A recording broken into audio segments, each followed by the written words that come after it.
Welcome back to my channel. ಎಲ್ಲರೂ ಹೇಗಿದ್ದೀರಾ? I hope ಎಲ್ಲರೂ ಚೆನ್ನಾಗಿದ್ದೀರಾ. ನಾನು ಕೂಡ ತುಂಬಾ ಚೆನ್ನಾಗಿದ್ದೀನಿ. ಯಾರೆಲ್ಲ ನನ್ನ ಚಾನಲ್ ಸಬ್ಸ್ಕ್ರೈಬ್ ಮಾಡ್ಕೊಳ್ಳದೆ ನೋಡ್ತಿದ್ದೀರಾ, ದಯವಿಟ್ಟು ಸಬ್ಸ್ಕ್ರೈಬ್ ಮಾಡ್ಕೊಂಡು ವೀಡಿಯೋಸ್ ನೋಡಿ. ಹಾಗೆ give like, comment and share. ಪಕ್ಕದಲ್ಲಿರೋ ಬೆಲ್ಲೈಕನ್ನು ಆನ್ ಮಾಡ್ಕೊಳ್ಳಿ, ಸೊ ನನ್ನ ವೀಡಿಯೋ ನೋಟಿಫಿಕೇಷನ್ ಫಸ್ಟ್ ನಿಮಗೆ ಬರುತ್ತೆ. ಇನ್ನು ಈ ವಿಡಿಯೋ ಬಂದು ನೀವು ಆಲ್ರೆಡಿ ತಮ್ಮಲೇ ನೋಡಿರ್ತೀರಾ. ಈ ಫೋಟೋಸ್ ಎಲ್ಲ ಬಂದು ನಾನು 8 ಮಂತ್ ಪ್ರೆಗ್ನೆನ್ಸಿನಲ್ಲಿ ತೊಗೊಂಡಿದ್ದು. ಸಿಂಪಲ್ಲಾಗಿ ಫೋಟೋಶೂಟ್ ಅಂತ ನನ್ನ ಫ್ರೆಂಡ್ ಮನೆ ಹತ್ರನೇ ಮಾಡ್ಕೊಂಡ್ವಿ. ನಿಜವಾಗ್ಲೂ ಈ ಥರ ಒಂದು ಫೋಟೋಶೂಟ್ ಮಾಡ್ಕೊಳ್ಳೋಕ್ಕೆ ನಾನಂತೂ ಕಾಯ್ತಾ ಇದ್ದೆ. ಯಾಕಂದರೆ ಈಗಿನ ಲೈಫ್ ಸ್ಟೈಲಲ್ಲಿ ಮಗು ಆಗೋದು ತುಂಬಾ ಕಷ್ಟ. ನಾನು ಕೂಡ ಅದನ್ನು ಫೇಸ್ ಮಾಡಿದ್ದೀನಿ. ಮದುವೆಯಾಗಿ 3 ಇಯರ್ಸ್ ಆದರೂ ನಮಗೆ ಮಗು ಆಗಿರಲಿಲ್ಲ. ಸೊ ಓದಲ್ಲಿ ಬಂದಲ್ಲಿ ಫಂಕ್ಷನ್ಗಳಲ್ಲಿ ಎಲ್ಲರೂ ಕೇಳ್ತಾನೆ ಇದ್ದರು. ನಿಜವಾಗ್ಲೂ ಅಮ್ಮ ಆಗೋದು ಒಂದು ದೊಡ್ಡ ಮಿರಾಕಲ್. ಒಂದು ಹೆಣ್ಣಿನ ಜೀವನ ಕಂಪ್ಲೀಟ್ ಆಗೋದೇ ಅಮ್ಮ ಆದಮೇಲೆ ಅಂತ ಹೇಳ್ತಾರೆ. ಮಕ್ಕಳು ಅಂದರೆ ಎಲ್ರಿಗೂ ಇಷ್ಟನೇ, ಹಾಗೆ ನನಗೂ ಕೂಡ. ಮಕ್ಕಳಿಲ್ಲ ಅಂದವ್ರಿಗೆ ಆ ಪೇಯ್ನ್ ಗೊತ್ತಿರುತ್ತೆ. ಇನ್ನು ಮದುವೆ ಆಗಿದ ತಕ್ಷಣ ಮಗು ಆಗಿರೋರಿಗೆಲ್ಲ ಅಷ್ಟಾಗೇನು ಅನಿಸಿರಲ್ಲ. ಬಟ್ ಮಗು ಆಗಿಲ್ವಲ್ಲ ಅಂತ ನೋವುಪಟ್ಟು ಅಮ್ಮ ಆದಾಗ ಖುಷಿನೇ ಬೇರೆ ಥರ ಇರುತ್ತೆ. ಎವ್ರಿ ಮೂಮೆಂಟ್ ಕೂಡ ಒಂಥರ ಮಿರಾಕಲ್ ಥರನೇ ಇರುತ್ತೆ. ಬಟ್ ಟ್ರಸ್ಟ್ ಮೀ, ಆಗೋ ಟೈಮ್ಗೆಲ್ಲನೂ ಒಳ್ಳೆಯದಾಗುತ್ತೆ. ಖಂಡಿತ ಹೋಪ್ಸ್ ಅಂತೂ ಇಟ್ಕೋಬೇಕು. ಇನ್ನು ನಾನು ಕೂಡ ಪ್ರೆಗ್ನೆಂಟ್ ಅಂತ ನನಗೆ ಗೊತ್ತಾಗಿದ್ದೆ ಒಂಥರ ನನಗೆ ಟ್ವಿಸ್ಟ್ ಇದ್ದಂಗೆ. ಅದು ಅಮ್ಮ ಅನ್ನೋದೇ ಒಂದು ಖುಷಿ.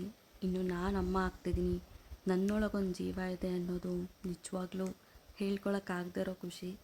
ಇನ್ನು ಈ ವಿಡಿಯೋ ಬಂದು ನನ್ನ ಸೀಮಂತ ಮುಗಿದ ಮೇಲೆ ನಾನು ತೊಗೊಂಡಿರೋ ಕ್ಲಿಪ್ಪು. ನನ್ನ ಮಗಳು ನನ್ನ ಹೊಟ್ಟೆ ಒಳಗಡೆ ಯಾವ ಥರ ಮೂಮೆಂಟ್ ಮಾಡ್ತಿದ್ಲು ಅಂತ ಕ್ಯಾಪ್ಚರ್ ಮಾಡ್ಕೊತಾನೆ ಇರ್ತಿದ್ದೆ ನಾನು ಎವ್ರಿ ಮಂತು ಆಫ್ಟರ್ 6 ಮಂತ್. ಇದಂತೂ ನನಗೆ ತುಂಬ ಪ್ರೀಷಿಯಸ್ ಮೂಮೆಂಟು. ನನ್ನ ಲೈಫಲ್ಲಿ ಮರೆಯೋಕ್ಕಾಗದೇ ಇರೋ ಮೂಮೆಂಟ್ ಅಂದರೆ ಇದು ಒನ್ ಆಫ್ ದ ವಿಡಿಯೋ. ಈ ಪುಟ್ಟ ಕಂದಮ್ಮನ್ನು ನನ್ನ ಜೀವನದಲ್ಲಿ ಪಡ್ಕೊಳ್ಳೋಕ್ಕೆ ನಾನು, ನನ್ನ ಗಂಡ, ನಮ್ಮ ಅತ್ತೆ ತುಂಬಾ ಪ್ರೇ ಮಾಡಿದ್ದೀವಿ. ಆ ದೇವರಲ್ಲಿ ತುಂಬಾ ಆರ್ಕೆಗಳು ಕೂಡ ಮಾಡ್ಕೊಂಡಿದ್ದೀವಿ. ನನ್ನ ಲೈಫಲ್ಲಿ ನಾನು ದೇವ್ರಿಗೆ ಕೇಳ್ದೇ ಸಿಕ್ಕಿರೋ ಒಂದು ಬಿಗ್ ಗಿಫ್ಟ್ ಅಂದರೆ ಅದು ನನ್ನ ಹಸ್ಬೆಂಡ್. ನಾನು ಪ್ರೆಗ್ನೆಂಟ್ ಇದ್ದಾಗ ನನ್ನ ಒಂದು ಪುಟ್ಟ ಮಗು ಥರ ನನ್ನ ಕೇರ್ ಮಾಡಿದ್ದಾರೆ. ಈವನ್ ನಮ್ಮಮ್ಮ ಕೂಡ ನನ್ನ ಅಷ್ಟು ಕೇರ್ ಮಾಡಿಲ್ಲ. ಇನ್ನು ಈ ವಿಡಿಯೋನಲ್ಲಿ ಬುಜ್ಜಿ ಪಾಪು ಜೊತೆ ಮಾತಾಡ್ತಾಯಿದ್ರು. ಡಾಕ್ಟ್ರು ನಮಗೆ ಸಜೆಸ್ಟ್ ಮಾಡಿದರು, ನೀವು ಡೈಲಿ ಅಟ್ಲೀಸ್ಟ್ ಒಂದು ½ ಆನ್ ಅವರ್ ಪಾಪು ಜೊತೆ ಮಾತಾಡಬೇಕು ಅಂತ. ನಾವು ಡೈಲಿ ಮಲ್ಕೊಳ್ಳೋ ಮುಂಚೆ ಇದನ್ನು ಮಾಡ್ತಾಯಿದ್ವಿ, ಒಂದು ಬಾಂಡಿಂಗ್ ಕ್ರಿಯೇಟ್ ಆಗುತ್ತೆ ಅಂತ. ಇನ್ನು ಈ ವಿಡಿಯೋ ಬಂದು ನನ್ನ 5th ಮಂತ್ ಸೀಮಂತ ಮನೇಲೇ ಸಿಂಪಲ್ಲಾಗಿ ಮಾಡಿದರು. ಇದೆಲ್ಲ ನನ್ನ ಅತ್ತೆ ಮಾಡಿರೋದು. ನನಗೆ ಸೀಮಂತ ಮಾಡಿಸ್ಕೋಬೇಕು ಅನ್ನೋದು ನನ್ನೊಂದು ಬಿಗ್ ಡ್ರೀಮ್. ಯಾಕಂದರೆ ಬೇರೆಯವರು ಅವ್ರ ಸೀಮಂತ ಫೋಟೋನ ಸ್ಟೇಟಸಲ್ಲಿ ಸೋಷಿಯಲ್ ಮೀಡ್ಯಾದಲ್ಲಿ ಹಾಕೋದೆಲ್ಲ ನೋಡ್ತಿರುವಾಗ ನಾನು ಯಾವಾಗ ಹಾಕೋದು ಅಂತ ಅನ್ನಿಸ್ತಿತ್ತು. ಆ್ಯಂಡ್ ಎಲ್ಲಾದರೂ ಹೊರಗಡೆ ಪ್ರೆಗ್ನೆಂಟ್ ಇರೋರನ್ನ ನೋಡಿದಾಗ ನಾನು ಯಾವಾಗ ಪ್ರೆಗ್ನೆಂಟ್ ಆಗೋದು ಅವ್ರನ್ನ ನೋಡಿ ಖುಷಿ ಪಡ್ತಾಯಿದ್ದೆ. ತುಂಬಾ ನೋವು ಪಟ್ಟಿದ್ದೀನಿ ಅದರಿಂದ. ಆ್ಯಂಡ್ ಅದಕ್ಕೆ ತುಂಬ ಜಾಸ್ತಿನೇ ಖುಷಿ ಸಿಕ್ಕಿದೆ ನನಗಿವಾಗ. ಇವಾಗಿನ ಲೈಫ್ ಸ್ಟೈಲಲ್ಲಿ ಹೆಲ್ತ್ ಇಶ್ಯೂಸಲ್ಲಿ ನಿಜವಾಗ್ಲೂ ಮಗು ಆಗೋದು ತುಂಬಾ ಕಷ್ಟ. ಎಷ್ಟೋ ಜನಗಳಲ್ಲಿ ಈ ಪ್ರಾಬ್ಲಮ್ ಕಾಡ್ತಾನೆ ಇದೆ. ಇನ್ನು ಈ ವಿಡಿಯೋ ನನ್ನ 9 ಮಂತ್ ಸೀಮಂತ ಬಿಫೋರ್ ಡೇ ಮೆಹಂದಿ ಹಾಕ್ಸ್ಕೊತಾ ಇದ್ದೆ. ಮನೆಗೆ ಕರೆಸಿದ್ರು ಬುಜ್ಜಿ. ನನಗಂತೂ ತುಂಬ ಖುಷಿ ಆಯಿತು ನನಗೆ ಮೆಹಂದಿ ಎಲ್ಲ ಹಾಕ್ಸ್ಕೊಂಡಿದ್ದು. ನನ್ನ ಸೀಮಂತ ನನಗೆ ತುಂಬಾ ಸ್ಪೆಷಲ್ಲು. ಸೊ ಆ ಸೀಮಂತನ ನನಗೆ ಮೆಮೊರೇಬಲ್ ಆಗಿ ಮಾಡಿಕೊಟ್ಟಿರೋದು ನನ್ನ ಗಂಡ. ನಿಜವಾಗ್ಲೂ ಅವರು ಆ ಡೇಸಲ್ಲಿ ಪಟ್ಟಿರೋ ಕಷ್ಟನ ಅವ್ರು ನನ್ನ ಹತ್ರ ತೋರಿಸ್ಕೊಂಡೇ ಇಲ್ಲ.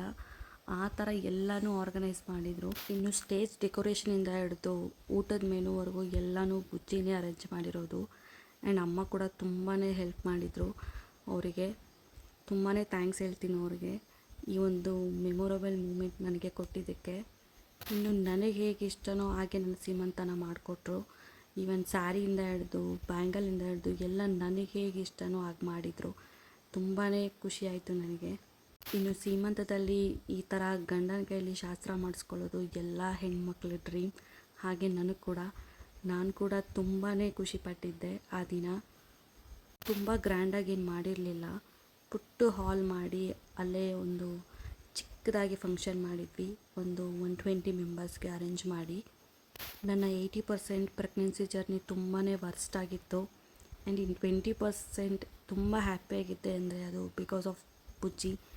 ಹಿ ಓನ್ಲಿ ಮೇಕ್ ದಟ್ ಹ್ಯಾಪಿನೆಸ್. ನನ್ನ ಬೆಸ್ಟ್ ಆ್ಯಂಡ್ ವರ್ಸ್ಟ್ ಸಿಚುಯೇಷನಲ್ಲೆಲ್ಲ ಬುಜ್ಜಿ ಮಾತ್ರ ನನ್ನ ಜೊತೆ ಇದ್ದಿದ್ದು. ಬುಜ್ಜಿ ಒಂಥರ ನನ್ನ ಲೈಫಲ್ಲಿ ನನ್ನ ಸೆಕೆಂಡ್ ಮಾಮ್ ಅಲ್ಲ ನನ್ನ ಫಸ್ಟ್ ಮಾಮೇ ಅಂತ ಹೇಳೋಕ್ಕೆ ಇಷ್ಟಪಡ್ತೀನಿ. ಬಿಕಾಸ್ ನನ್ನಮ್ಮ ಕೂಡ ಬಂದು ನನಗೆ ಅಷ್ಟು ಕೇರ್ ಆಗಲಿ ಏನೂ ಮಾಡಿಲ್ಲ ನನ್ನ ಪ್ರೆಗ್ನೆನ್ಸಿನಲ್ಲಿ. ನನ್ನ ಬುಜ್ಜಿ ಎಲ್ಲನೂ ಮಾಡಿದರು, ಎಲ್ಲ ಥರನೂ ನನಗೆ ಕೇರ್ ಮಾಡಿದರು. ಥ್ಯಾಂಕ್ ಯು ಬುಜ್ಜಿಮ್ಮ, I love you so much. ಇನ್ನು ಸೀಮಂತಕ್ಕೆ ಬಂದವರೆಲ್ಲ ನನಗೆ ಶಾಸ್ತ್ರ ಮಾಡಿದರು, ಬಟ್ ಎಲ್ಲನೂ ಕ್ಲಿಪ್ಸ್ ತೊಗೊಳಕ್ಕೆ ಆಗಿರಲಿಲ್ಲ. ಇದು ಕೂಡ ಯಾರ್ಯಾರೋ ತೊಗೊಂಡಿರೋದನ್ನ ನಾನು ಕಲೆಕ್ಟ್ ಮಾಡಿ ಹಾಕ್ತಿರೋದು. ಇನ್ನು ನೀವು ಅನ್ಕೋಬೋದು ಯಾಕಿಷ್ಟು ಲೋ ಆಗಿ ಮಾತಾಡ್ತಿದ್ದಾಳೆ ಅಂತ. ಪಾಪು ಮಡ್ಲಲ್ಲಿ ಮಲಗಿದ್ದಾಳೆ, ಸೊ ಹಾಗಾಗಿ ಮಾತಾಡೋಕ್ಕಾಗ್ತಿಲ್ಲ.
ನಿಮಗೆ ಇಷ್ಟ ಆಗಿದ್ದರೆ ಲೈಕ್ ಮಾಡಿ, ಶೇರ್ ಮಾಡಿ, ಪ್ಲೀಸ್ ಕಮೆಂಟ್ ಮಾಡಿ. ಮತ್ತೆ ಸಿಗೋಣ. ಖುಷಿಯಾಗಿರಿ, ಆರೋಗ್ಯವಾಗಿರಿ.